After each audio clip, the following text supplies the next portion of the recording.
What's going on, everybody? Welcome to the Sports Card Strategy Show. Paul Hickey here with nooffseason.com. And I'm pumped to be back in the house with my main man, Lefty McKee, and the Dr. Chad Guell, Lefty sporting the Graybows shirt. Good to see you guys. Let's talk about Graybows real quick. Local hobby shop owned by Gray Burnett, Ryan Fitz, Duke, Denny One-Time Dodson, located in the Arts District in Richmond, Virginia. Graybows sports the best selection of raw and graded singles in the Mid-Atlantic and a wide variety of wax. Listeners of the Sports Card Strategy Show can receive a 10% off discount using the promo code STRATEGY2023. Graybows has already begun breaking 7 days a week on Drip. So far in June, they had their first break on Friday night. The three of us were in it. I thought it went really well. I didn't catch the live stream, but I watched the replay later. So I was really pumped about that. And I will be at Graybows for a live sports card strategy show and tell on Saturday, June 17th. And a cool class. I think we're still working out the details on this, but on Father's Day, we're going to do a class for kids at Graybows in Richmond, Virginia. Something along the lines of how to value a sports card or how to make money flipping cards to fund your PC, something like that. So that'll be great. Also, another few housekeeping notes here before we say good morning to our audience members live in the chat. Remember, you'll start to see questions in the audience Q&A section of the show, and most of them are going to be coming from premium members at nooffseason.com.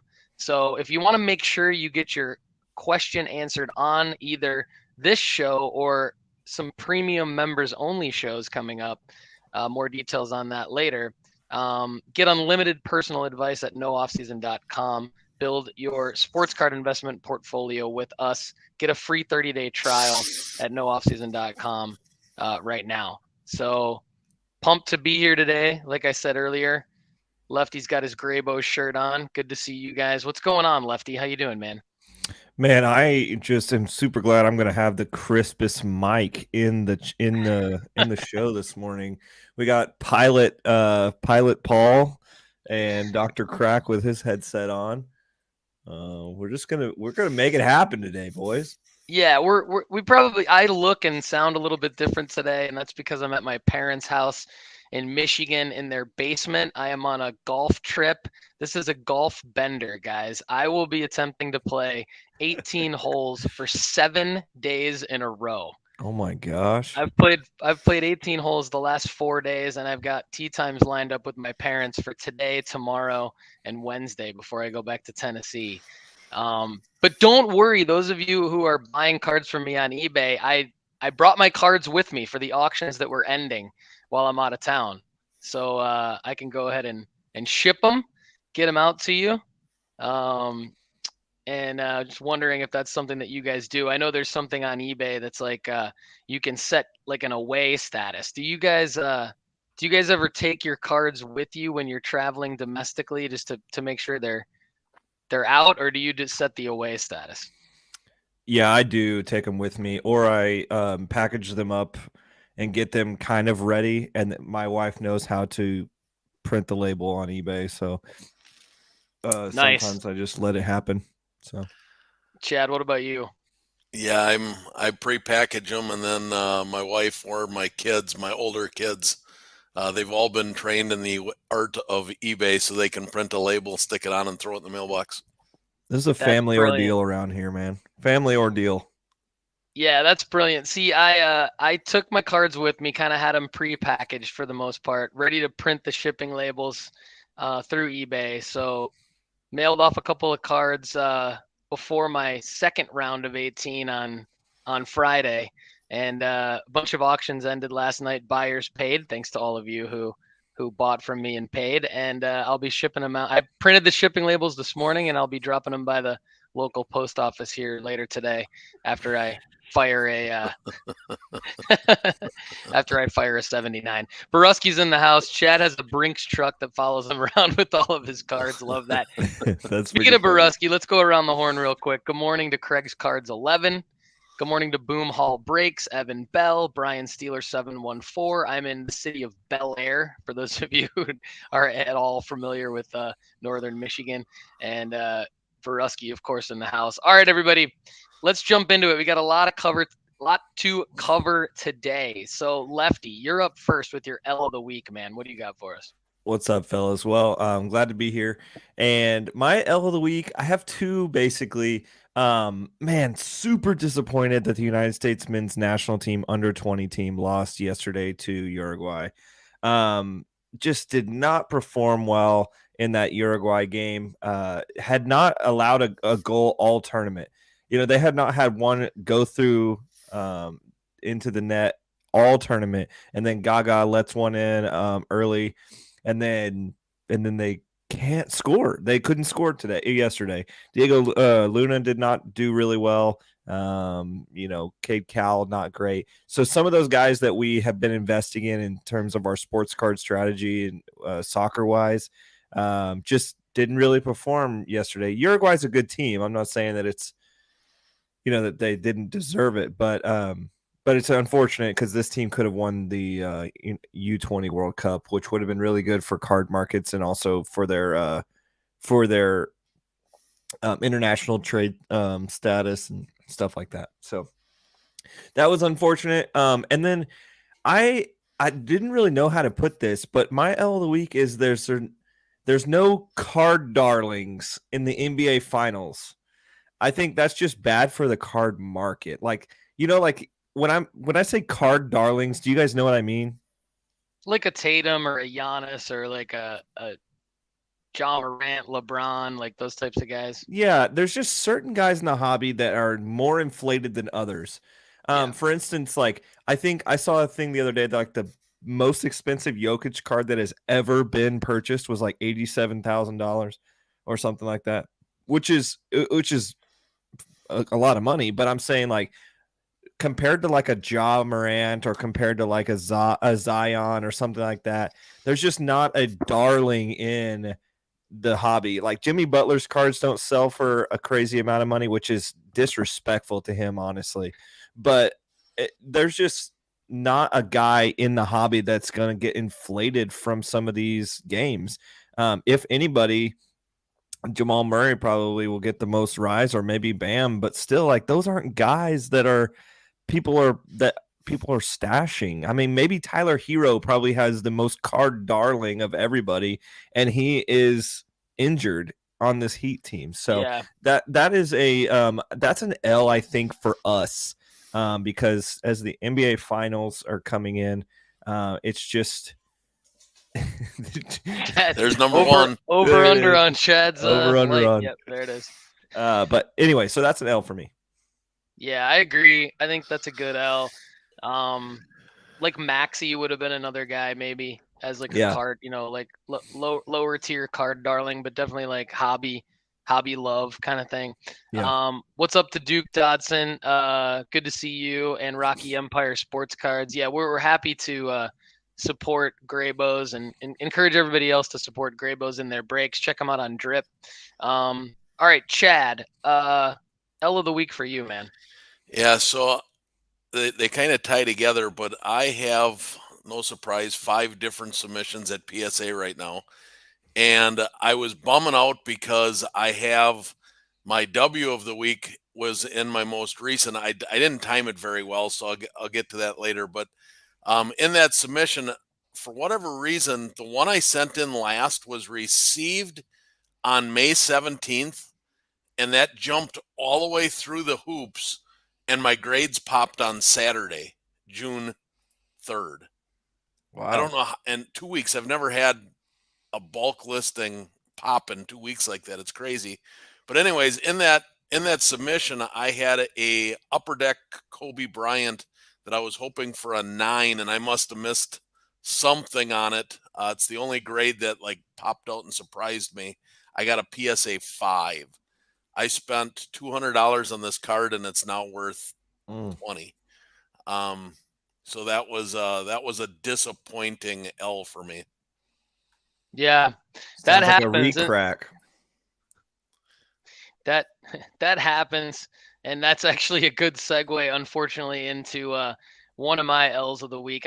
Since I missed last week's show, I'm going to go a little bit long here, but I'm going to jump into a similar type of L. So in March, I did a bunch of research and I bought a bunch of cards that I thought would be good, crack and sub to PSA.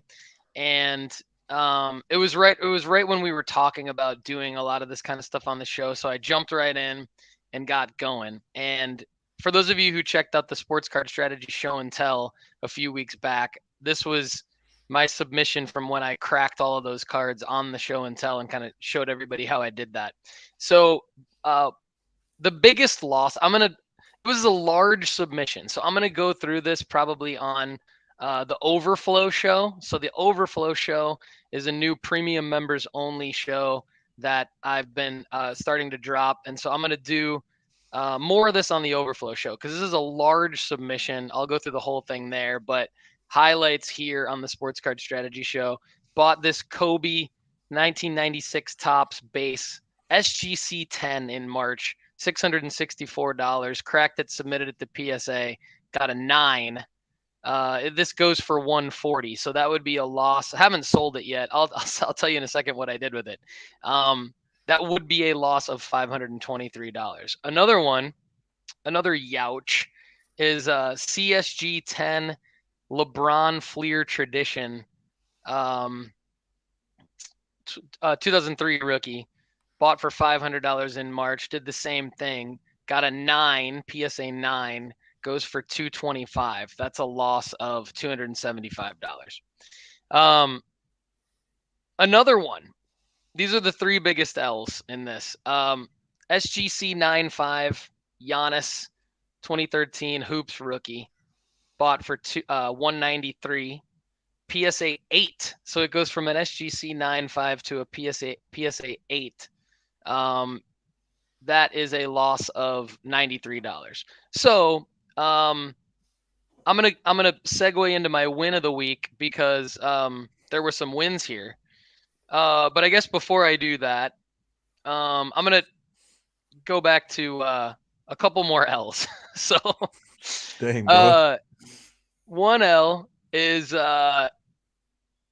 well, I did a great daddy-daughter trip, and that was why I missed last week's show. My daughter and I had a great time in Manhattan, and she was nice enough to let me go down the street into Chelsea to visit on Bleecker Street. There's Bleecker Trading and there's Cards and Coffee. And it's confusing because the Cards and Coffee card shop says Bleecker Trading on it, but apparently Bleecker Trading is not associated with that card shop. It's just sort of an event space related to cards and collectibles next door.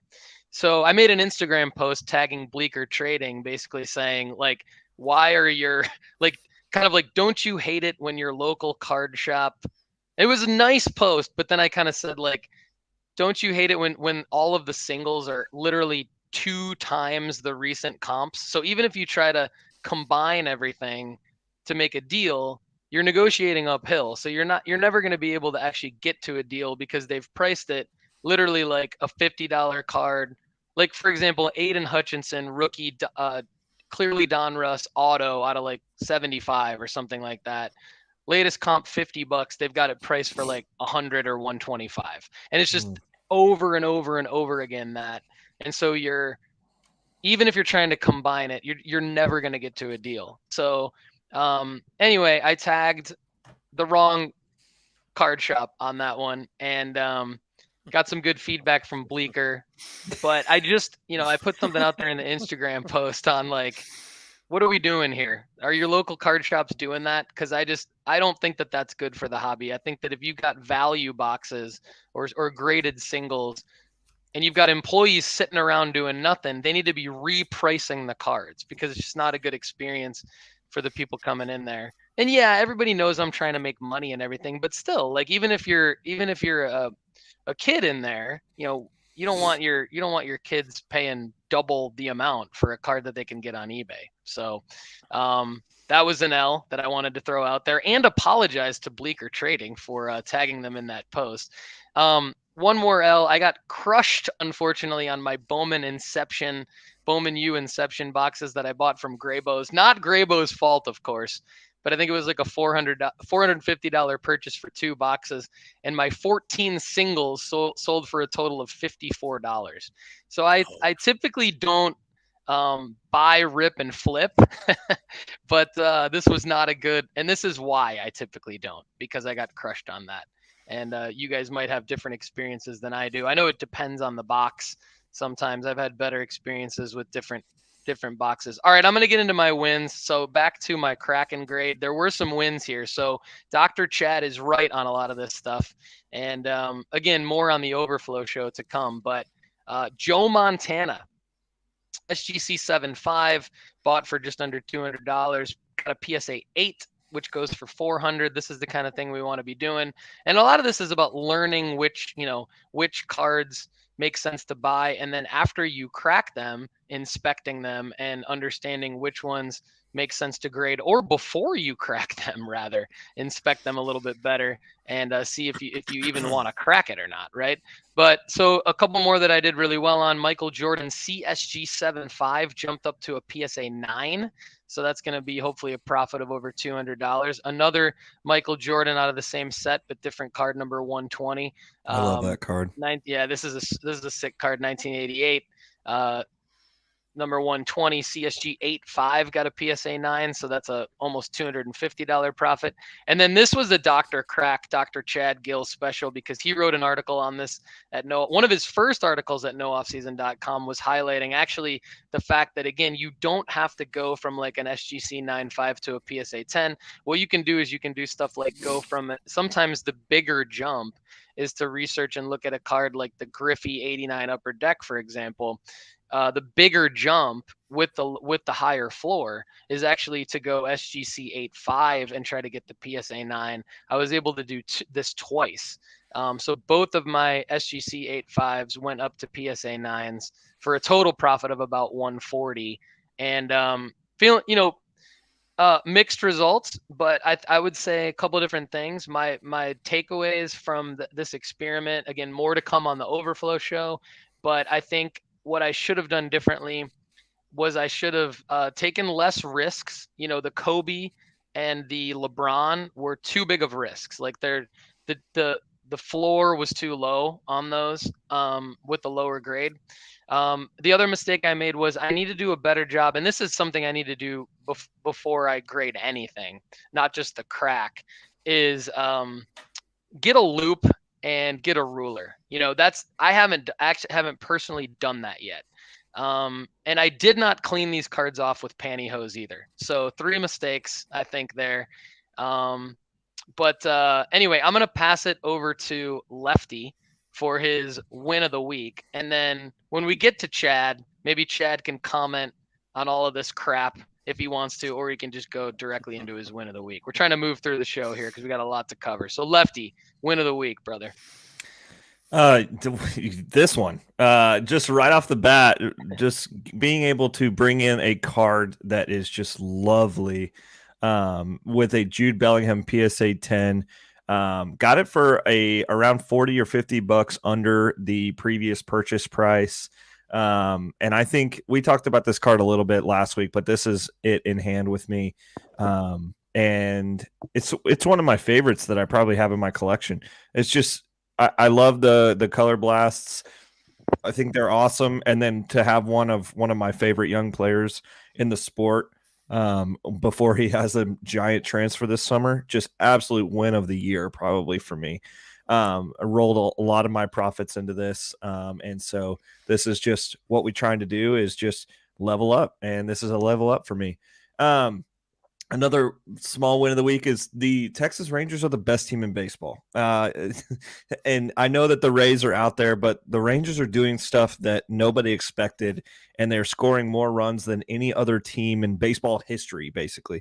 Their run differential is unreal. They have scored more than 5 runs in an inning, like I think 15 times or something like that. They're an incredible team, and they've done most of this without their two best players. DeGrom and Seager was out for more than a month and a half. So this is just a special team going on. Chris Young definitely has a lot going on, but obviously that's not sports card related. But if you have Rangers and Josh Young specifically, your portfolio is going to go up. I think he has a decent chance of winning the AL Rookie of the Year. He's playing incredible. So, and also Nate Evaldi could win the Cy Young. So he has been doing some great things. So, and then we also my other last win of the week is Ellie is probably going to be called up soon. So he's just an incredible athlete, guys. So I know that Chad and Paul both have a lot of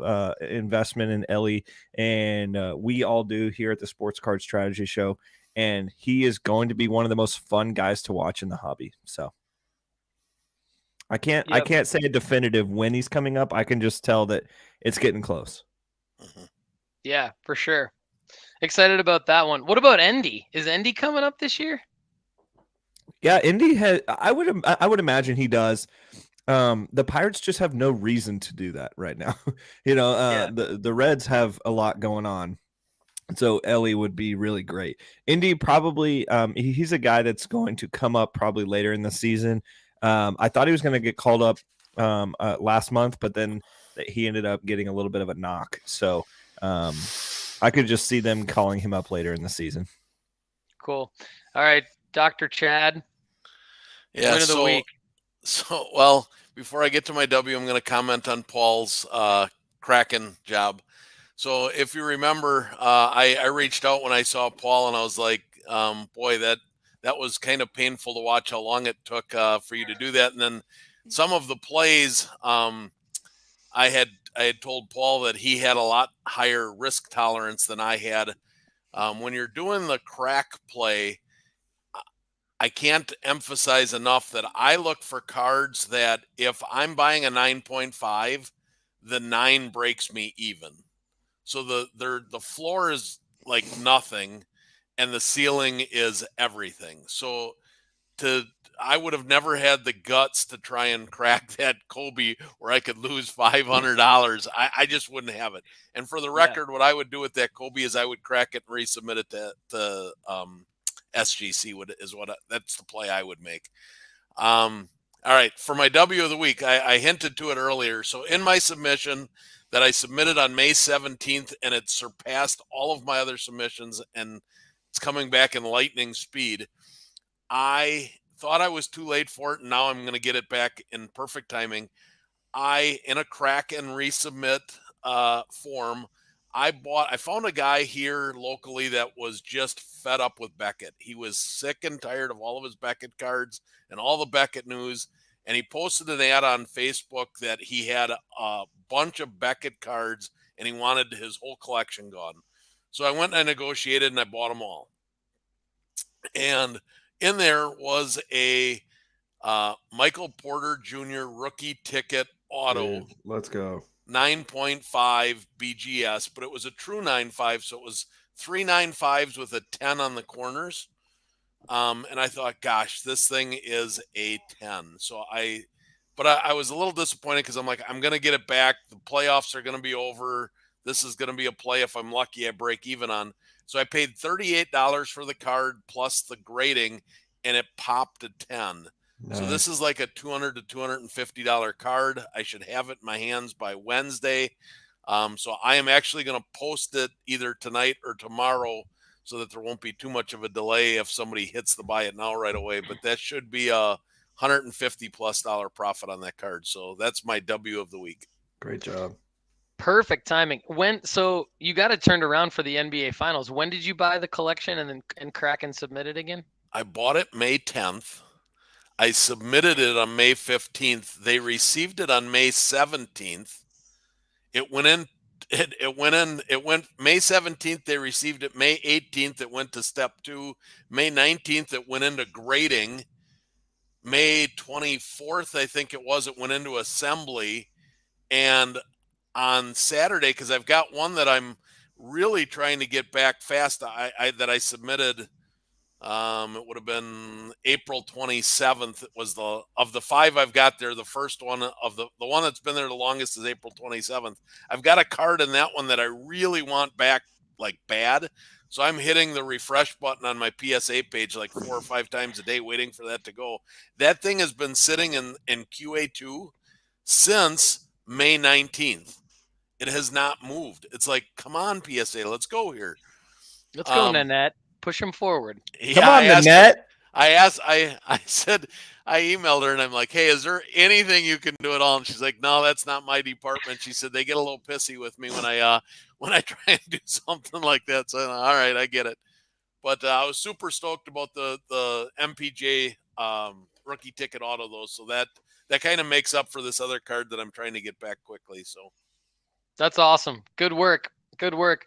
Well, I'm going to provide more details, like I said, there's a lot more to cover on my whole crack and submit and everything. And so I appreciate your comments there, Chad. And I'm going to cover that on the Overflow show. Too much to get into today.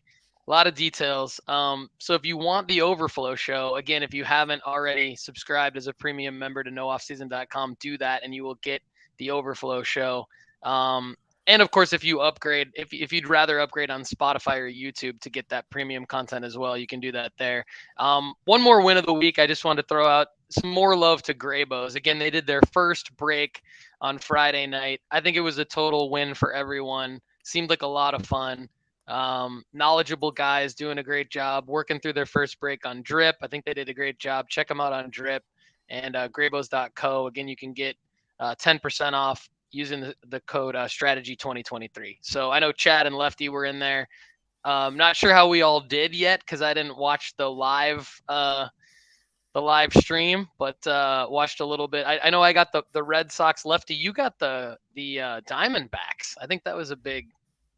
I don't know if there were any hits coming your way, but I know that was a fun break on Friday. So yeah, I had to jump in kind of late, and then they had said that I got some Drew Jones cards, nothing big, no autographs or anything like that. But yeah, Diamondbacks were a huge pull for some of those boxes. I mean, they ran through some big prospects in there. So yeah, and this was a mixed break too. So they had like Lawler and Drew Jones. Like they had, and I don't know if they had Carroll in there at all, but that was he got a nice Corbin Carroll parallel, and he got a Drew Jones Bowman first. So I messaged him. I was texting him. I'm like, you came out okay.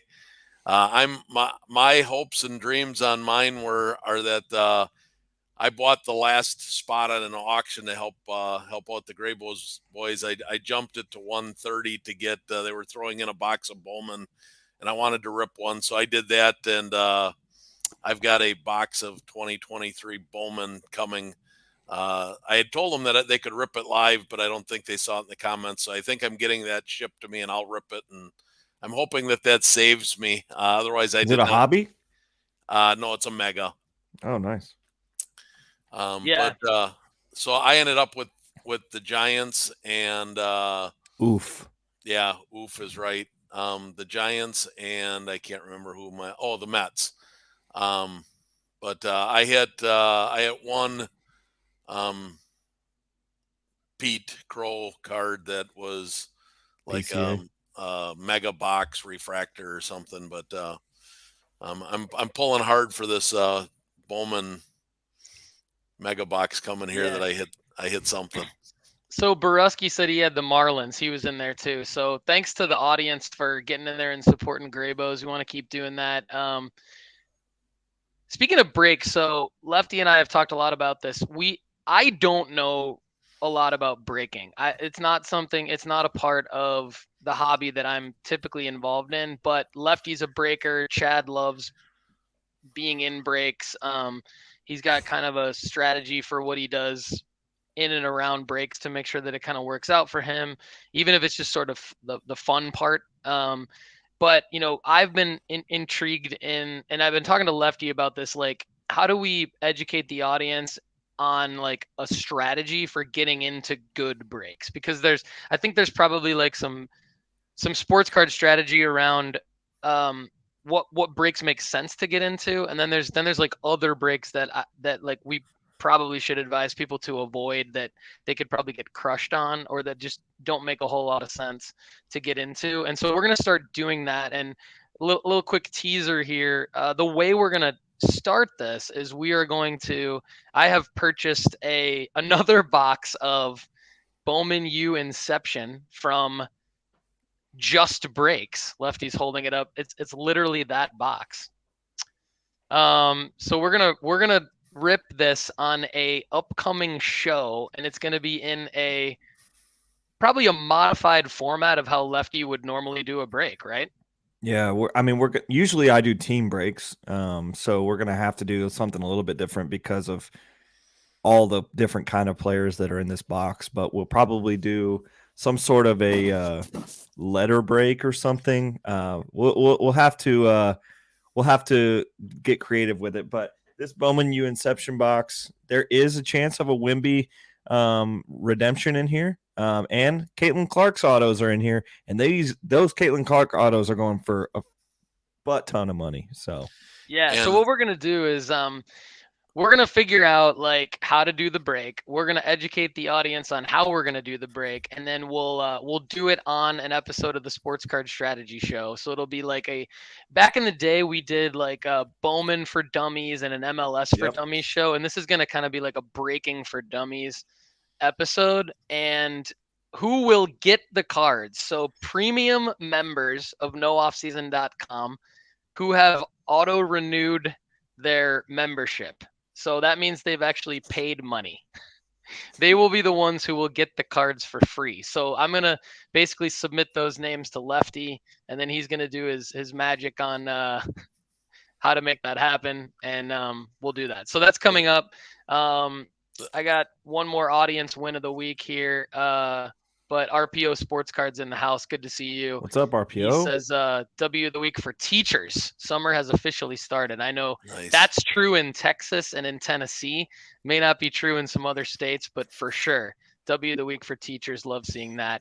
Okay, I want to get to an audience win of the week, and I'm going to try to fly through this pretty quick. But Marty Neal from Cookeville, Tennessee. Met him face-to-face at the National in Nashville, card show back in March. The next one, Lefty was going to be there. Rob Masora and I were there together. I met up with Marty Neal. I met SSI in person, Southern Soccer Idiot. Met a couple of other audience members there, so that was cool. Marty was just kind of basically breaking down his strategy to me, and he's going around and he's buying Bowman Chrome firsts at card shows, and then he's flipping them on eBay. So I'm going to get to that in a second. He did actually want to give a shout out to Lefty, about some prospects. So he has a question about Jefferson Cuero. I'm not sure if I'm pronouncing that correctly, but he saw him play in the same game that he saw Churio in Chattanooga. Cuero hit 2 huge bombs, and so Marty Neal's going to try to find some of his cards. Lefty, I don't know if you have a comment on that before I show the audience Marty's his plays here. I really like Jefferson Cuero. He's a guy that I'm expecting to rise up rankings. I mean, he's never gone under 111 WRC plus, so he's never been even league average. So he's always been above league average at every stop he's made. He's pretty young. Strikeout percentage looks amazing. And he's just getting some pumps out there like nobody's business. I mean, he's got 9 pumps in AA as a 20-year-old. So that's really good. Yeah, I would expect him to rise up the rankings. And I have some Jefferson Cuero cards myself. Nice. All right, so Marty Neal's on the right track there, just calibrating that with Lefty.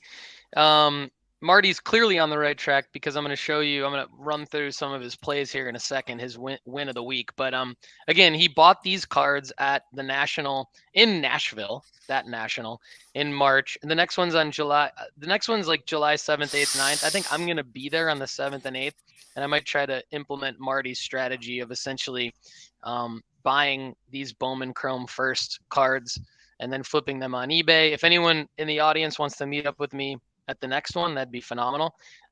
Would love to see you there. So here's Marty's flip so far. Basically, he spent $220 and flipped it into $852, Sheesh. $853. So if you're watching on eBay right now, you can see. If you're listening on Apple, Spotify, or elsewhere, I'll quickly read them off to you. Jackson Holiday, Bowman Chrome first, $1 into $12. Jordan Walker 2021 Bowman Chrome Sapphire, $5 into 20. Samuel Zavala 2022 first blue refractor, 10 into 50. Jackson Merrill, we got a 50 into 115 on a sapphire yellow refractor. A bunch more. I'd say I'm just gonna. Here's a guy that Chad likes, Jonathan Classe. Is that how you say it? Chrome first auto, $12 into 80. I mean, these are insane that he's buying these at card show. I mean, he's clearly doing his research, right? Here's a Colt Keith. Yeah, he's one of my favorites right now. Lefty loves him. He's mentioned him a couple months ago, several times, I think. First auto refractor out of $499 out of the 2020 Bowman Chrome draft. $20 into 130. That's crazy. I mean, Marty's killing it here. So anyway, way to go, Marty. Good work, Marty. We love you. All right, let's pass it over to Chad for who Chad is buying.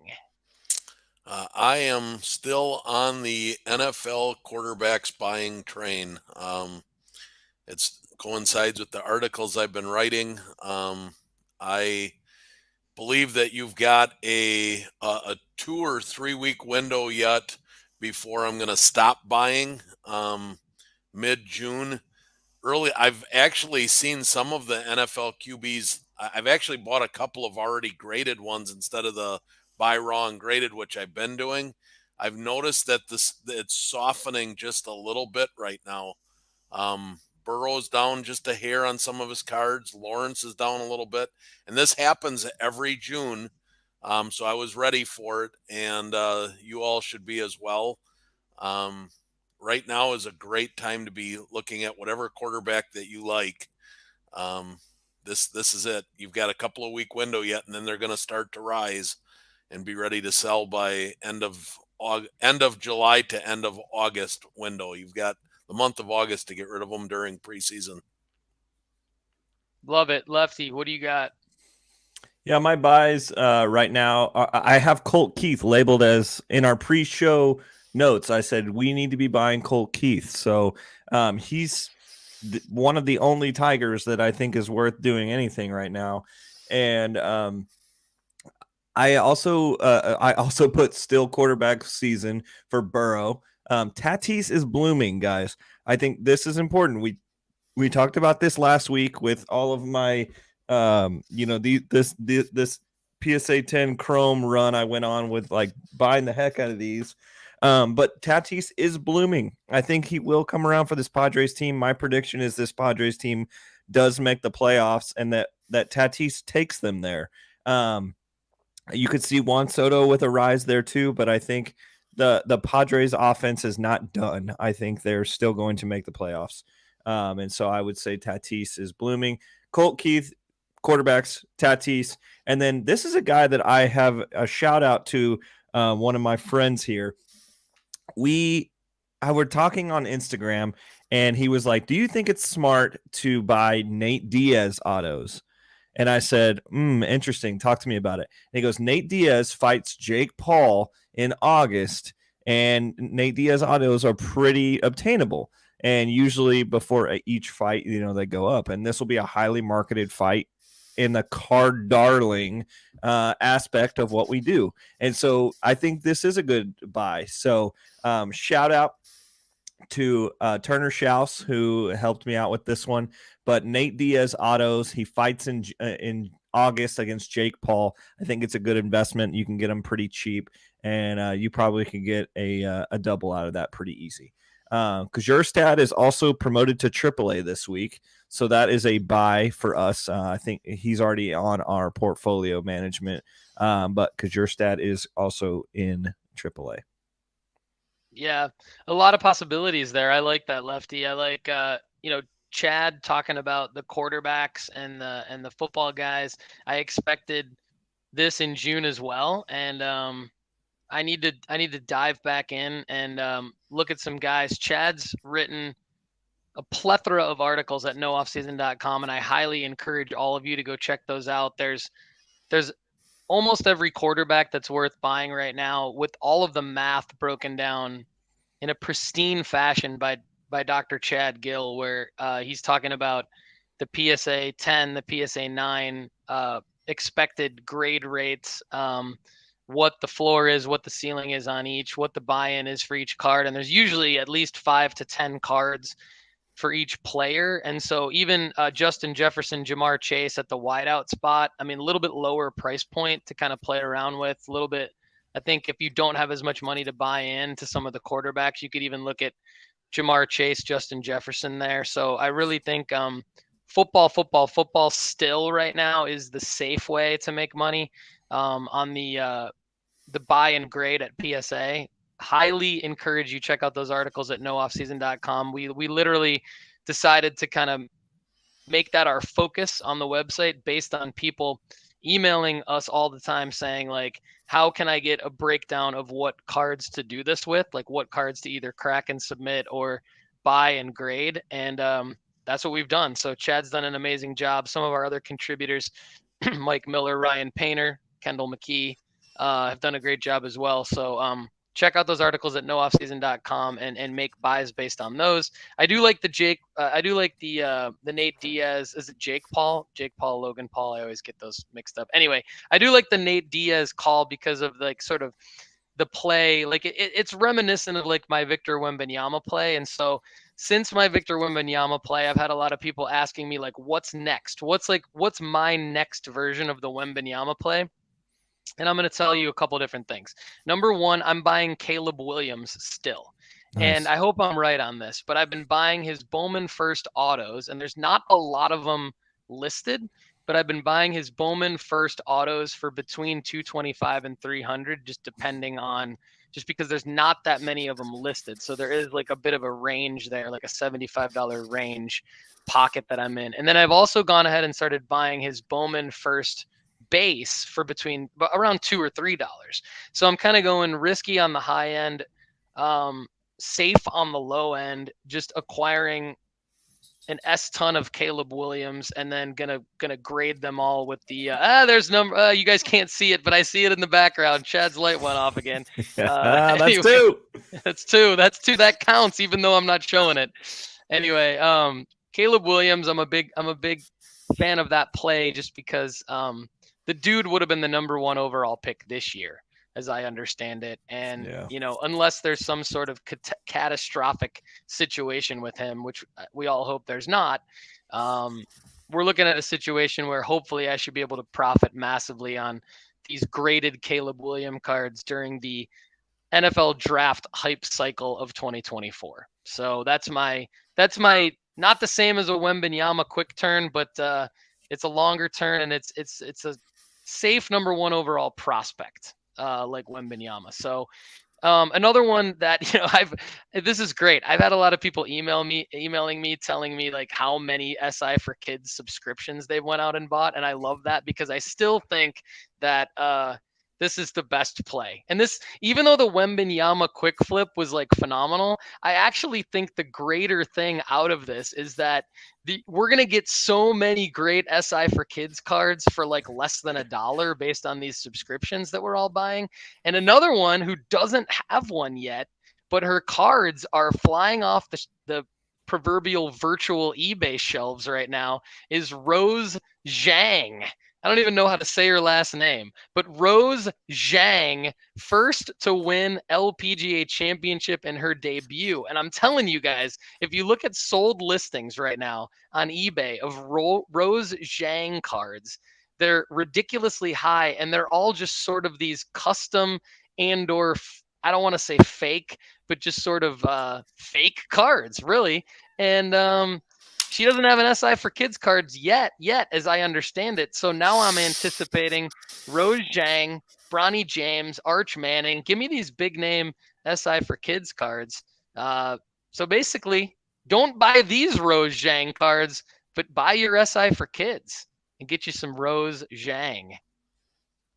Looking forward to some Zhang in my in my SI for kids. Look for Zhang. Look for Zhang. All right. Who are we selling, guys? Chad, who are you selling? This is your last and final warning. This is the week to get rid of any Heat and Nuggets that you have, as well as the Stanley Cup is going on right now. Get rid of your Vegas and Florida cards. This, if you're looking to flip them, this is the week to do it. Next week is too late. This is the week. Lefty, you got anything different than that? I feel like you and I also echo those thoughts, right? I mean, that's pretty much it. That's all. Yeah, I don't think this is really great for a sell season right now. Like, this is great buying season for a lot of different cards. And usually it also plays off of the national as well. So usually people are prepping their cards to sell at the national. And so I think now you're going to see a little bit of a lull on eBay. That's a great point. And since you brought up the national, just want to remind everybody, nooffseason.com and the Sports Card Strategy Show is going to be there. We've got our reservations. We've got Lefty's flight booked. Lefty and I are staying in the same hotel. It's going to be phenomenal. So just a quick reminder that we'll be at booth 3216 set up.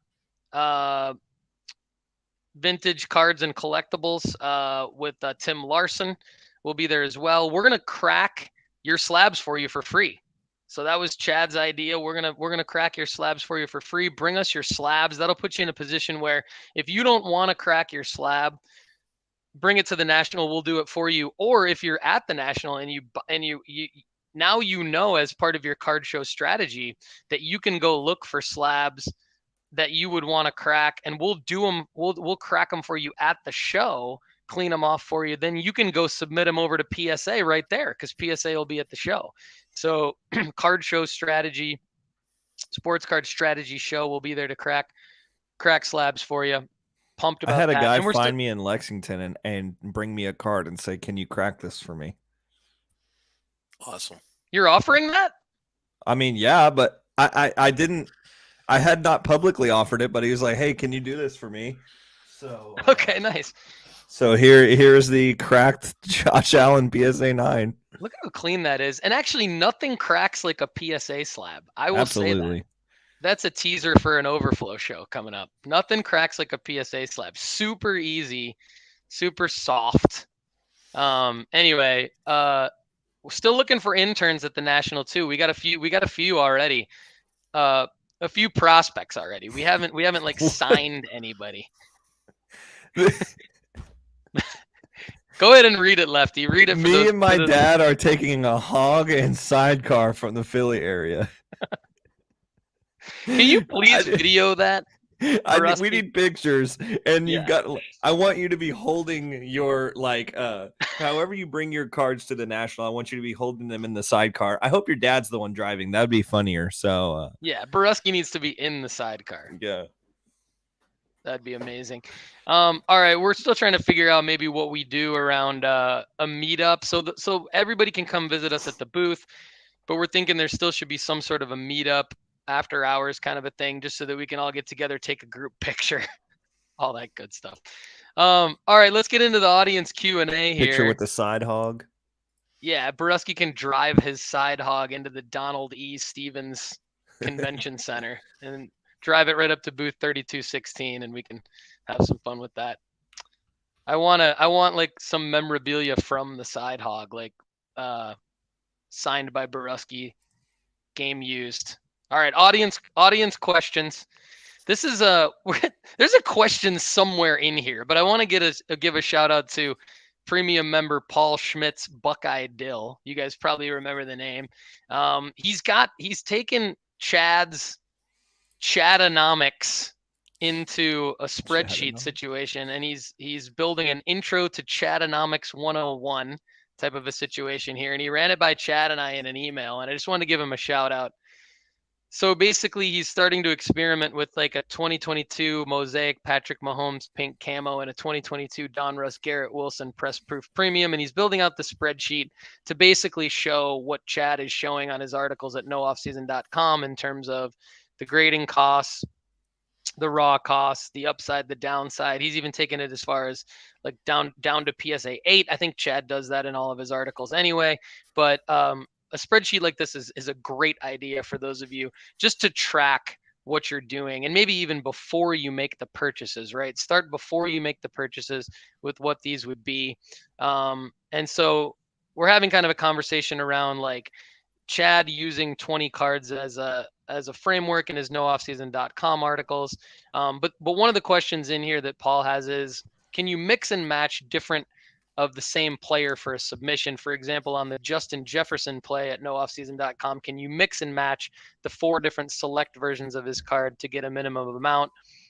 Basically, the answer here is absolutely mix and match. But the math around this is, if you were to get the same card and do 20 of them, you're increasing your odds of getting a PSA 10. So for those of you sort of like, I want to kind of help everybody follow this. If you're a listener, like have no idea what I'm talking about. The ideal play is to essentially go out and get 20 of the same card, because in that scenario, you're increasing your chances of the PSA 10 based on the math that we put out there at nooffseason.com. But in a more realistic scenario, you're not going to really be able to do that, because like you're also not always going to be able to find the card for the price that we're talking about it at nooffseason.com. So it's like, it's based on usually the last comp, but it's not always based on like, hey, there are 20 of these cards right now available at this price for you guys to go out and buy. So I do think you probably have to mix and match, or be patient enough to wait until you actually find the card at that price. And then ideally you would submit 20 of those. And we're not saying that there's a guarantee of getting X amount of PSA 10s and X amount of PSA 9s, but we're just you're increasing your odds of that based on the gem rate. So Chad, do you have anything else? Like, you were going back and forth with Buckeye Dill on this in the email. Is there anything I missed or any context you want to add around this? No, you hit it. I gave him the dice roll example for the odds, but so you want to make sure that you're getting the whole reason that I do this, and I give you the potential, and I put it in quotes, potential profit, is because you may not get all 20 cards at that initial number. So what I see happen a lot is you go for a card that's selling for $20. Well, after you buy 3 or 4 of them and people see that the sales volume is going up on those cards, oh, that's getting to be on the hot card, and now they raise it to $23 or $25. So it averages out. Yeah. You might get a couple for a few bucks less you might get a few for a few more. But when you look at the potential profit, if the potential profit is, let's just say, $500 on 20 cards, and you got to spend $10 more than the raw card, well, that's $200. You're still looking at a potential $300 profit. The whole idea is that you can look at that end result of the potential profit and make your changes as necessary on the raw card. So if there's a $200 potential profit, obviously there's not a lot of room for you to pay more for the raw. But if there's 3, 4, a lot of these are $11, $12, $1,300 on 20 cards. You got to pay an extra 10 or 15 bucks for the raw cards. Go ahead and do it. But mixing and matching is certainly an option as well. I mix and match. I usually try to do a minimum of 10. Yeah, I mix and match the same type of strategy. So. Yeah, I think so. Lefty, I'll let you comment on this too, but I do think that I tend to mix and match more than I do because I'm impatient. I mean, we all know that. Like, I'm the least patient guy on this show, so like I'm probably mixing and matching just so that I can like get the freaking PSA submission in and get them back and sell them and all that. But like what I'm doing so the point is, I'm decreasing my chances actually of getting the upside because I'm rolling the dice. Like I'm saying, I hope that my one that I bought is within the PSA, is gonna gem. And that's that. Ideally, you would do what Chad is saying, is you would get at least 10 of them, because then that's when it actually works. Now it's gonna feel harder. I think it's gonna feel like maybe you're not headed in the right direction, but I think you are headed in the right direction. It's just going to take a little longer to get the cards. It's going to take a little longer to get the cards back. I think that's maybe the only drawback left. Do you have anything to add to this one? I mean, this is it's a classic scenario of what we're trying to do. It's what I did with Spencer Jones and Drew Jones, just buying lots of them and seeing what happens. Joey's in the what's up, Joey? in the chat. Good to see you, Joey. He said there should be a sports card strategy show special edition for convincing your wife to let you disappear to Chicago for 3 days. That's real content. Borusky said it took a lot for me to get my wife's blessing. I know your pain. Well, let us know how you're getting your wife's blessing, and we can put that content out there. I think he told his wife he was riding in a sidecar with his dad, and that's how he got it. Probably quality time with the pops. Love it. All right. Another Wemby play. So Jeff Ulrich, a new premium member at nooffseason.com. This is awesome. The Wemby plays are out of control now. So I didn't know anything about this one, but there's like a France team set apparently that he's in. And it looks like Jeff got 20 of these and has them at PSA right now. So he's doing the 20. And I looked up, like I was ready to like crush Jeff's spirit, because when I saw this come in, I was like, there's no way that the France set is going to sell the way that the SI for kids is selling. But I just checked it. And if you look at the sold comps recently on eBay, SGC 95, $368, 55 bids. What I don't know is I don't know how much Jeff paid for these, but definitely another Wemby play here from premium member Jeff Ulrich. So thanks for sharing that, Jeff. Hopefully I didn't like totally screw you over on what you're trying to do there. But I think you shared it with me knowing that I was going to put it out on the show. So let us know how that goes. And we love it. So premium member Mark Maskus. This is a question mainly for Lefty. So he bought 12 2021-22 Merlin Soccer Blasters all in for $320. I did the math on that. So he paid $26 per blaster. He does not collect soccer. He's wondering if he should rip it and send the hits to PSA, or if he should sell the blasters on eBay for a potential approximate profit. My math says $168. He says somewhere between 180 and 200. He says before eBay fees. I think mine's also before eBay fees. So 168. And I did the math based on the recent comps of this blaster. Lefty, you want to break this down for us and tell Mark what he should do here? I love Merlin. It's one of my favorite sets to rip. Finding that many blasters at a retail is vintage. That's 2020 status. So yeah, I'd say go ahead and sell all the blasters on eBay. That, or posting them on Facebook so you miss some of the fees would probably be, if you find some groups or something that are looking for cards. Yeah, that's a great call. I would sell them. Sell. Don't rip them. Yeah, do not rip them. That's the worst thing you could do, honestly. I think you'll get crushed if you rip them. I would sell them, especially if you don't care about it. Like, don't do that. Yeah, exactly. All right, Mark again. He ripped a box of 1990 hoops and sent in 2 Sam Vincent number 223 cards. They both showed Jordan wearing number 12 jersey, of course. I think we all know about this card. They both gemmed, which I think is hard. Like the fact that he got 2 PSA 10s, I think is like the odds on that are not high at all. So great work, Mark, getting the two gemmies there. He's saying, would it be best to list on eBay now with the finals going on, or wait until some other type of hype cycle or a new documentary to come out? Last 2 comps are 200 and 225. I'm just going to take this one and say sell now. Yeah. Like I looked at the data. My gut said sell now anyway, because like you're in a hype cycle. So why wait for another hype cycle? That's just silly. So I understand what you're saying, though. I'm not saying you're silly, Mark. I'm saying it's just you're in one now, so sell now. And the data validates that in that if you were to go back to like April, they're selling for like $80 less than they are now. So I would sell them now. It's a classic card. Everybody likes it. I think they're hard. I don't know the pop count on the PSA 10, but I would think the gem rate is extremely low, and so good work on that. Sell them now. Let us know how that goes. All right, up next, Randy Price. Just now getting a premium member, Randy Price. Just now getting back into sports cards with my 12-year-old son.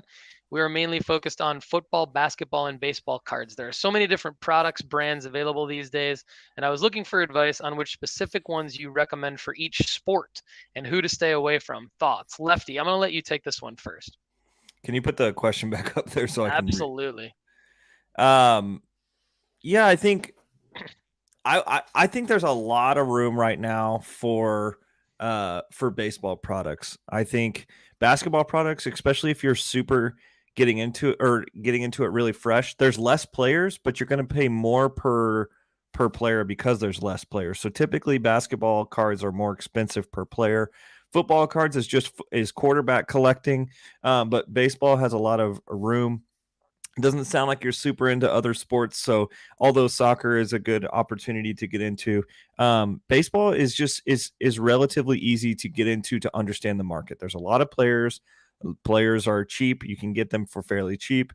You can kind of make $1, $2 transactions pretty easily, and there's only one set of cards basically that you should be buying, and that's Bowman cards. I would just stay away from, there's so many different options in the other sports as well. Like you've got Prism and all this stuff in the other sports, and with baseball you really only have one investable option. That's Bowman.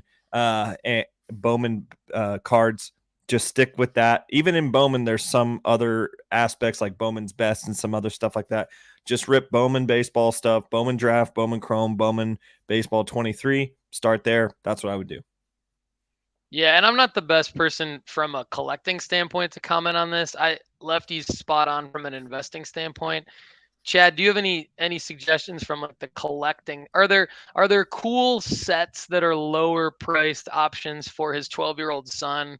If his 12-year-old son's less interested in flipping and more interested in just spending his money on trying to put sets together? Yeah, so I do this with my kids. Lefty's right spot on with baseball. Bowman and Tops. Bowman, they're affordable. You can get blasters on the shelves for $29. They're a great rip. You have a chance of hitting a Bowman first or a Tops Chrome rookie card or something that could have some value down the way. So baseball, stick to Tops and Bowman. All other sports, the cards are basically, unless you hit a rare parallel or an auto, they're not collectible anymore because they're printing millions of everything. If you're doing it just for fun, I love Mosaic. They're great looking cards. They're affordable. They're slightly more collectible than Select right now. But I like Mosaic. That's what my kids and I collect. I love, you can get the, pink and green and the silver refractors. It's just a fun set to collect. And I think my favorite set other than Prism is Mosaic. Yeah, that's good. Cool. Good stuff. Thanks, Randy, for the question. Up next, Leslie Alegria. For those of you who don't know, she is Oh My Shoes' better half. And we actually haven't heard from Shoes today, so I hope everything's okay. Shoes is usually the first one in the comments. And anyway, Shoes, we hope you're okay. Should we send out Ask Nanette to have the FBI agent at PSA to check on Shoes? Absolutely. I think so. I think we might need line. to. This is concerning, actually, that Shoes is not here. I do know he's a hard worker. He's probably somewhere working hard, making money for his family or trying to make extra money to buy cards. But yeah, I think we might need to ask Nanette if she can help us out. Sports Card Strategy Show, Private Eye, FBI agent. Okay.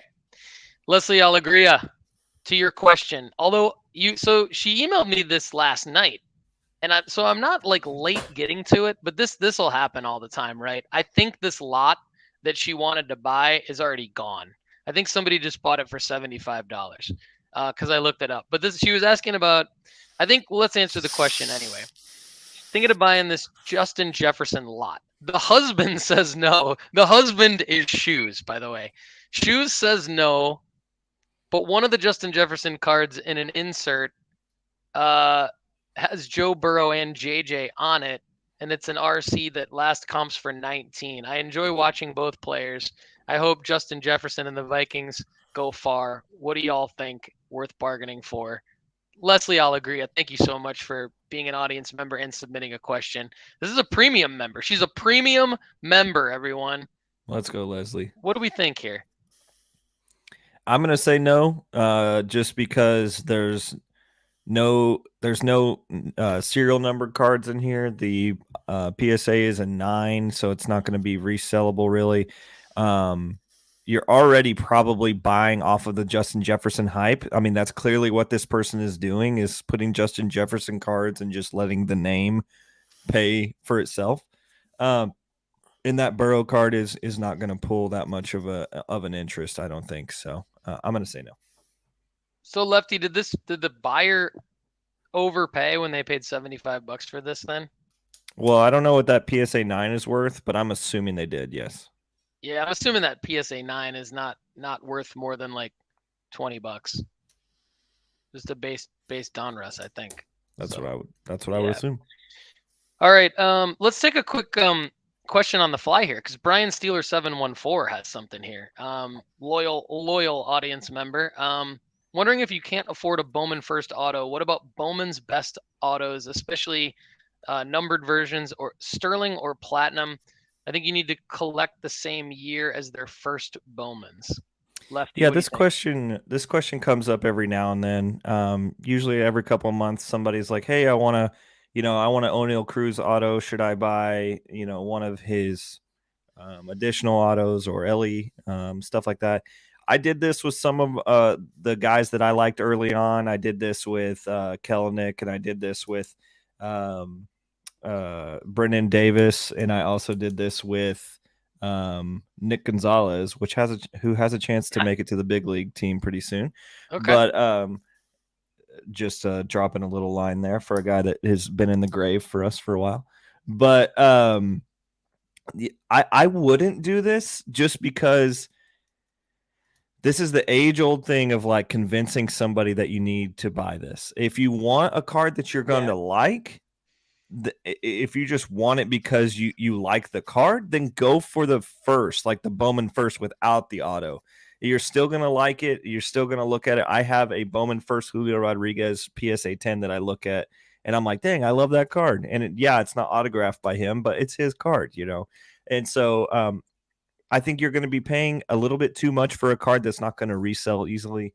And just save up your wins, listen to some sports card strategy show, and be able to buy that auto in a couple months.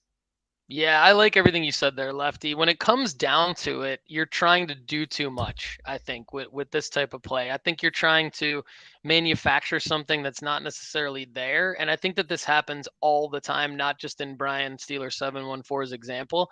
And I think that not only do I echo Lefty's thoughts around don't buy cards that you will then have to justify to someone else why they should buy them. And the point there is, like, if you're justifying it to yourself, then you're going to have to justify it to somebody else.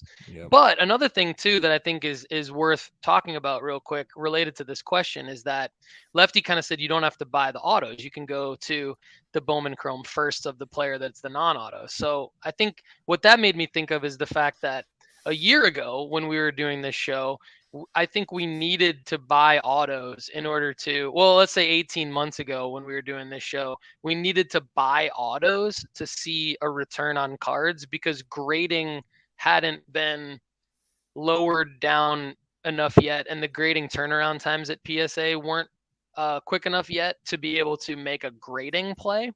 But in the last 6 months, and again, shout out to Chad for his amazing articles at nooffseason.com. But I mean, we're focused on buying raw and grading like mainly non-autoed cards. If you read those articles, we're also focused on cracking and submitting mainly non-autoed cards because they're more buy in bulk and flip and grade in bulk and flip that way it plays. So the tides have turned in that like just 18 months ago it used to be like we were talking about buy autos because they would have the highest floor and highest upside and you didn't have to grade them and it was based on player performance. We've switched that based on the market and grading opening back up again to let's buy these guys in bulk non-autos. And so I think that like it sometimes takes a while to sort of remind yourself where we are versus where we were, especially when things happen so quickly in the hobby related to flipping cards. So, yeah. All right, we'll get to the next one here. Scott Fuquay. We all know this name. Scott, loyal audience member, loyal premium member at nooffseason.com. Over the last 4 to 6 weeks, he's been following all of our recommendations, which makes me happy, but also a little bit nervous because I want to be right for Scott Fuquay. He says we are definitely contributing to his sports card investing addiction. Dangerous words, but we know that Scott is with us on this. He says he's done the Jordan Walker, Spencer Jones, Anthony Volpe plays that we've talked about. He's done the Jonathan Clase, Jackson Churio, Brooks Lee, the Burrow, the Jefferson, the Hurt Silver Prisms. It's like he's done it all. He's also even he's attempting the Women's World Cup play with the Sophia Smith, Alex Morgan, even the Alyssa Thompson, Trinity Rodman, planning on selling those in August. He is with us. He's also done Heritage Rookie Otanis.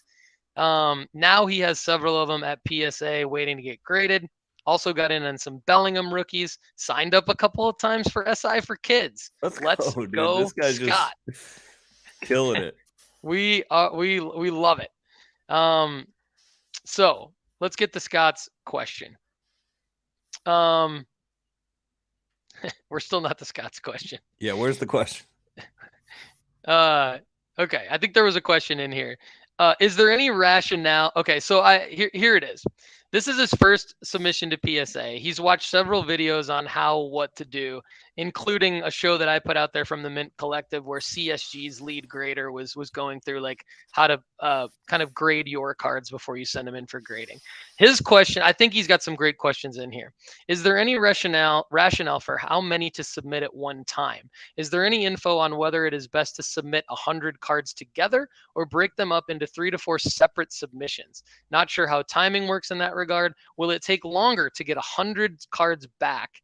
And is it better to send in football and women's soccer together and others in a different? So he's talking about breaking them up into different submissions by sport. Is it wiser to break them up anyway? Because like, would you get better grades? Would you get better turnaround time on smaller submissions? I always question human influence on these types of things. If I submit 20 cards that were already graded as 10s by PSA, would they actually give them all 10s again, or at least 90% of them? My thoughts are no. They have to justify 10s by making only by making them a percentage of total cards they grade each day. My thought is having a couple 8s and 9s in the group plays into that psychological expectation. Maybe I am way off since I have never submitted, but the difference in a 9 and a 10 seems to be very small and grader dependent. Let's bring this home and let Chad take the first shot at the answer. If I submit 25 cards, do they all get graded together by the same person, or are they split up and go separate ways, different graders on different days? That seems to be more advantageous for the customer. Oh yeah, I don't have kids, so no college funds to bet on these, just the monthly mortgage, smiley face. Chad. Absolutely love it, Scott. Thanks for being a premium member and sharing this with us. So I have done a little bit of research on this myself. And what I have found for me personally is, yes, breaking them up into smaller submissions, you do get them back quicker. Evidenced by my one where I just submitted it on May 17th. So on May 17th, that submission, I had 3 20-card orders go in at the same time. They all got entered on the 17th. However, I break them up by sports or by player. So I've got an Ellie De La Cruz 20 card order sitting there. I've got a Jordan Walker sitting there. And then I had a basketball, a football, and a baseball sitting there. And my basketball order flew through in a matter of literally 2 weeks. So yes, so the way that PSA does it, my understanding is they're hiring on lots of new people because they're trying to sustain this 1 million cards a month thing that they're going. So as they get new graders, the newer graders are grading the more common cards, the couple-year-old cards, because they're the easiest to grade.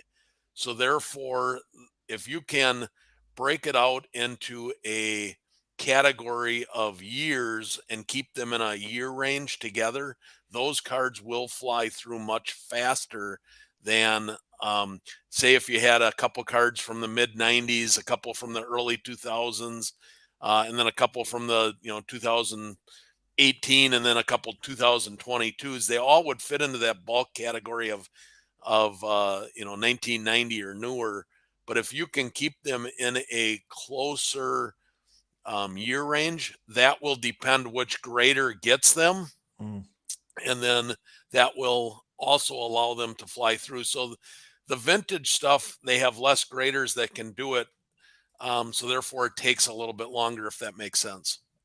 So I just totally screwed the pooch by like submitting all of these LeBrons and Kobe's together with like Spencer Joneses and Jackson Churios and stuff. Probably. In my opinion, yes. See, guys, audience members, like, this is why I have Kendall and Chad. Like, I'm the newbie, right? And the premise of this show is, even though I do a lot of stuff, I definitely am learning as we go here. So good stuff. Great question, Scott. And Scott's here live to What's hear up, Scott? Chad answer it. Hey, Love Scott. that. And Chad, great answer. Like, that to me, Lefty, I don't know if you may have known that because you're a veteran as well, but that's I'm not a phenomenal veteran information. submission guy, so that's good. Thanks, Chad. I think that's phenomenal knowledge, Chad. Thank you so much for that, and I'm really glad that Scott got that in there. So we've got a little bit of extra time here, actually, so we're gonna get to another live question in the chat because Boruski has one. And I want to go around the horn again for audience shout outs in the comments. But Mike Sesson. So every show we're going to do one non-premium member question and answer. And Mike has not upgraded yet. Mike, time to upgrade, baby, to the premium membership. But Mike hit me up on Instagram. Great guy. I have a question for you. Lefty and the Doctor recently submitted a Guell Fernandez Bowman first 1/1 to PSA and got an 8. I inspected the card prior to sending, and I have no idea how it got an 8. I assumed the PSA 9 was the worst case scenario. The question is, now that I have the card in a PSA 8 slab, how do I maximize its value? Do I crack and keep it raw for now? Do I submit to CSG or Beckett? Love the pod. As a fellow Nashville resident, and feel free to use on the show. Let me know if you would prefer an email. Pics coming. Thanks. So he sent the pics. Great question. I love this question because, like, I have a guess at an answer as to what Chad and Lefty would say, but it's not a complete answer. So I'm gonna just kind of throw out my initial gut reaction to this, and then let Chad and Lefty both sort of add on their value here. So my thought is that because it's a 1/1, I don't know that there's any advantage to doing anything else with this other than just sort of keeping it as a PSA 8. So for example, if this were like an ATA 250 or an ATA 499 or something like that, there could definitely be upside in like cracking it and selling it raw, although we don't typically advocate for that on the show. I know Chad said he's against that. but whatever, it's still a strategy. So I don't think Chad would hate you if you did it, but I just don't think it's something that he does. Anyway, like I'm fine with you doing that personally if that's what you want to do, but but because it's a 1 of 1, it's almost just like an authentic to me. Like so an 8, but I don't know. Like what do you guys think? You want me to go first? Yeah, Sure, Lefty, go you ahead. go ahead and go first. I see exactly what you're saying, Paul. I still am a little bit sad when I see out of 5s or 1 of 1s getting bad grades, and I'm like, dang, that could have been amazing. Like when I got the PSA 10 of the Indy out of 5, it was just like that. That's just a perfect ending to a great story. And this is like the lead character, like fulfilling his mission, but dying at the end of the movie. It's just like, and so personally, what I would do is I would crack it, put it in a 1-touch, and then resell it with some good picturing. Because people are going to see it's a 1 of 1. It's a beautiful card, and you can let somebody else consider if they want it raw or if they want to resubmit it. I personally, it's however ethically you want to do that. Whether you want to tell somebody that it got a PSA 8 earlier. This is out in the media now, so that people could find your card very easily. So True. personally, if you're gonna crack it, you should. If you crack something that has already been sold on eBay, it's especially in the 1-on-1 category. Now this isn't exactly this scenario because this hasn't been sold on eBay yet, but people are gonna know. Like, it's very easy to be like, oh, this is cracked and resold. So just be careful with that. It's easier And than you that's a realize. good point. That's a good point, Lefty. And people in the hobby are astute AF. Like they They'll they get you. are doing the research. So it's not, you're never going to like pull one over on anyone. And so, for many, many reasons, the best path is honesty and transparency. But, that is also one of the many, many reasons, is because like you will get got if you try to kind of pull one over on somebody. But we got to ask Dr. Crack, Dr. Chad, what do you think of this? All right, I've said this before. Unfortunately, this is a situation where this is the school of hard knocks. You learn by trying. Um, Please become a premium member and ask questions like this prior to submitting in future. We could save you a lot of money. Never, ever, ever, ever submit a 1 of 1 for grading, ever. There's 0 reasons to ever do it. Because you have to remember there are 10 plus grades on a grading scale. The only grade that increases that value is a 10. A 9.5, a 9, an 8.5. I don't care what the grade is, go all the way down the grading scale. It decreases the value of the card. Here's another thing that many people don't know. First of the year of 2023, PSA now registers all serial numbered cards. So if this card got cracked and resent to PSA will never grade this card higher than an 8 because it's in their registry as already being graded. Ooh, that's great info, man. You can send it to BGS. You could send it to SGC. They will not know. So you might have a chance there of getting a higher grade. But if you crack it, sell it to somebody, and they send it to PSA, you could really piss somebody off if you don't tell them that this was a PSA 8 prior to cracking. I would leave it in the slab. I would count it as a school of hard knocks. I would sell it as a PSA 8. Or if you really wanted, I'd crack it and try and send it to SGC. From my viewpoint of this, those cards are hard to see, but you can get a print line that can cause a problem. And with that design, print lines are really hard to see. And also, to me, it looks off-centered top to bottom a little bit. That bottom margin looks wider than the side margin. And that should be the exact same width on the side of the card as the bottom of the card. So it looks like there's too much margin on the bottom. So I think that caused an issue as well. Just Dang, on he's smart. fire today. Chad Guell is on fire today. Like he's always bringing it strong, but that's phenomenal info. And definitely appreciate the question though, Mike. And not trying to come down hard on you, Mike, but I'd honestly just be fine with a PSA 8. I'd list it. I'd get what I can for it. I mean, I've never sniffed a 1 of 1, anything close to a 1 of 1. So I think it's great that you got a 1 of 1, but Chad makes a great point all around there. And thanks in the comments to Brian Steeler 714. He says, "Don't know what I'd do without you guys. Monday mornings, getting the week started off kicks ass." Boruski says, "You're absolutely right. I think Boruski's life might be a bit of a mess without us." And be riding around in a sidecar aimlessly in Philadelphia. He would. What? Boruski, we love you, Boruski. He says, of the major sports, do you guys think baseball is the hardest to prospect? Lefty. No.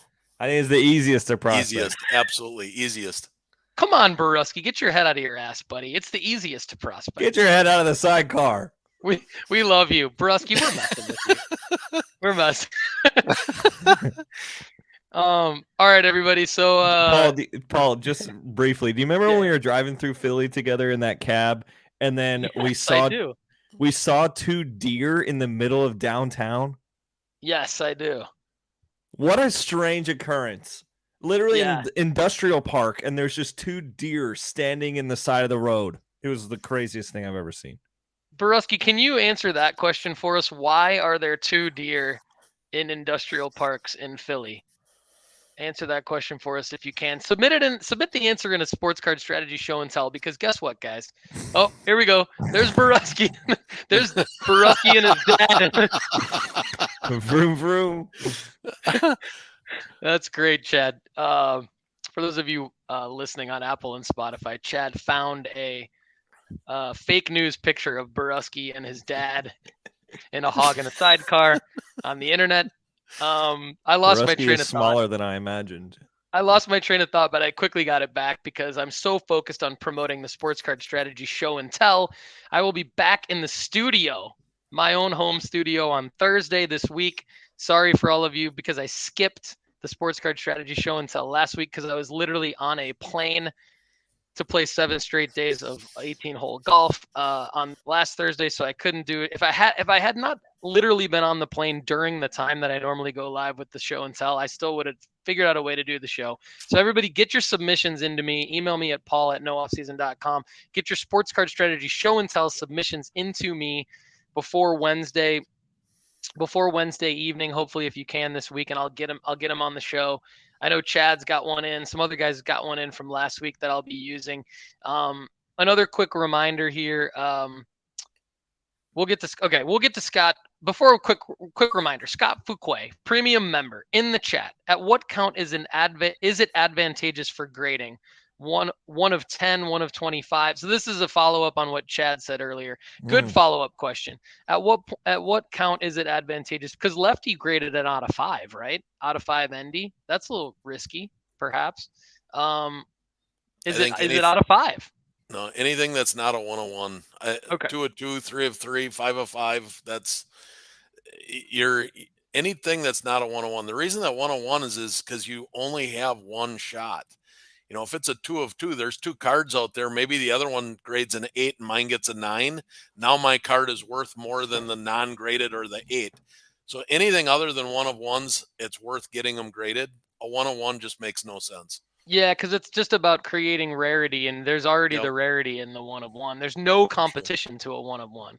Exactly. So you have no upside. That's such a good point. I never thought of that until Chad said that. And it's just so, when you think of it, it's so obvious, but it's not. So the doctor. The doctor. Okay. Again, one more time. How to pick a good break coming soon. We will break a box of Bowman U Inception on the show. Lefty held it up a minute ago. Might be something else too. Check your text message. Okay. Well, you know what? Unfortunately, in my parents' basement, I can't get text messages. Oh. But if you want to throw it out here in a second. There might be something else too, so. Okay. There might be something else. Okay, so I'm going to read in between the lines here and say that there might be something that Chad has an idea to throw into this break. So more details to come on that. I'm thinking that we need to probably do a standalone special show.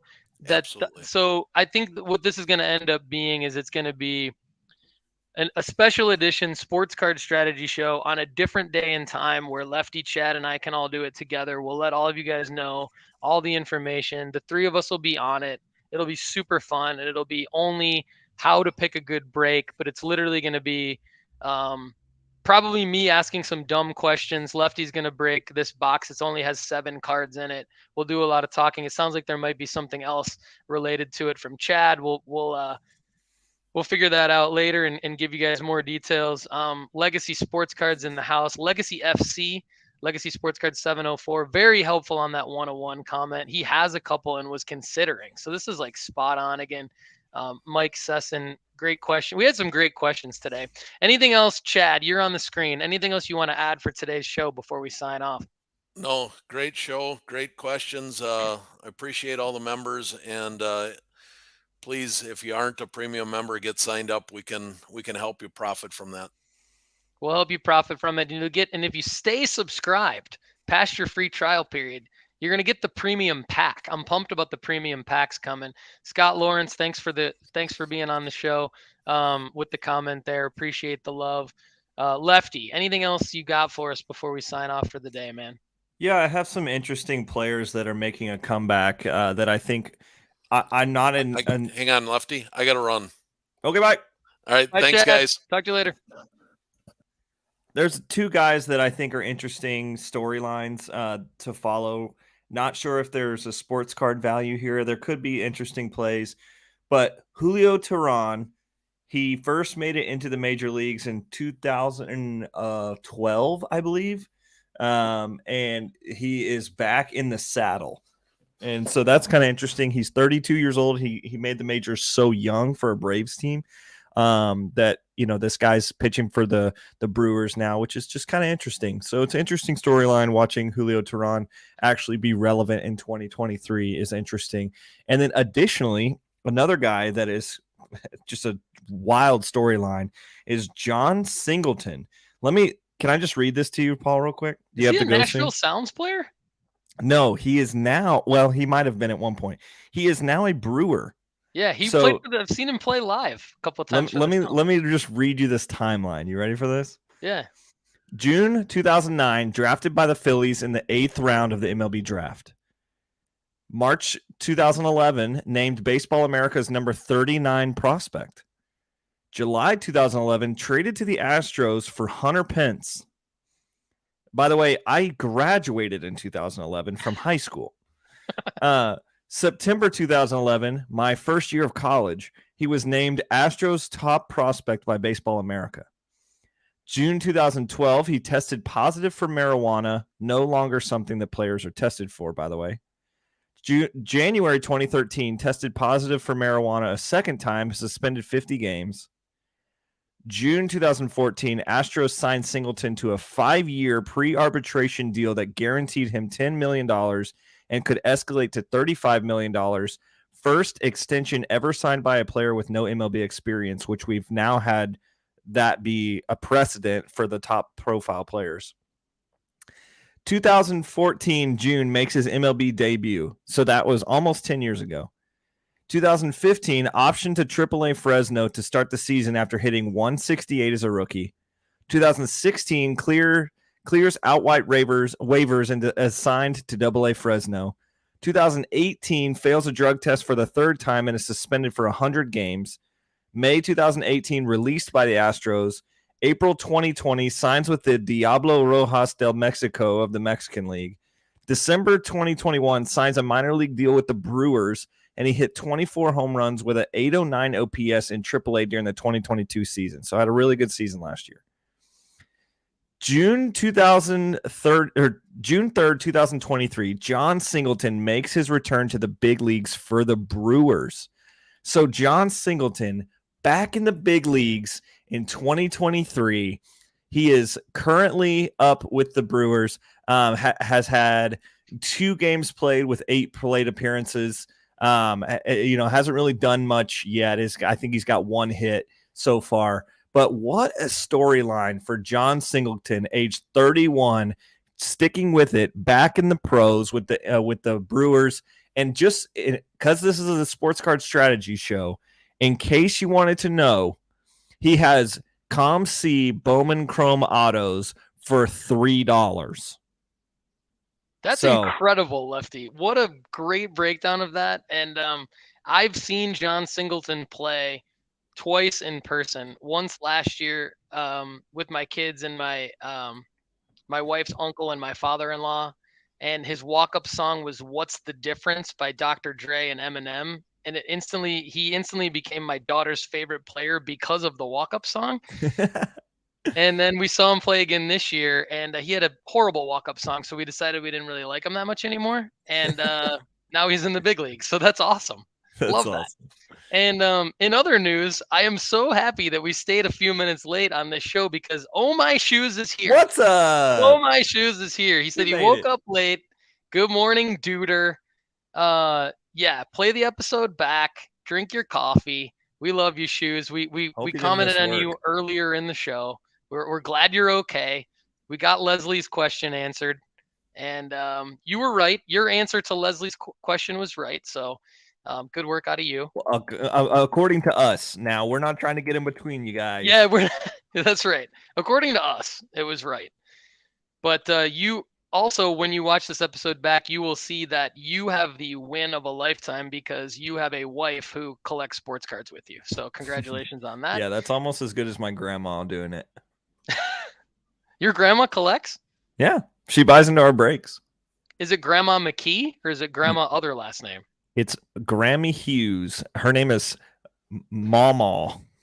Mama Grammy Hughes. Mama Sandy Hughes. Is she a Texas lady? Dude, you know this? Come on. I know it. Sounds like a Texas grandma name. Love it. All right, everybody. Phenomenal show. Could not be this phenomenal without you, the audience. Thanks again to Lefty McKee of Just Breaks and can confirm he played 2 seasons with the Nashville Sound, and he's logged 100 and my math is rough, but about 180 plate appearances. What's the difference between me and you? John Singleton. Remember, Graybo's sports cards. Check them out at graybos.co. Get 10% off.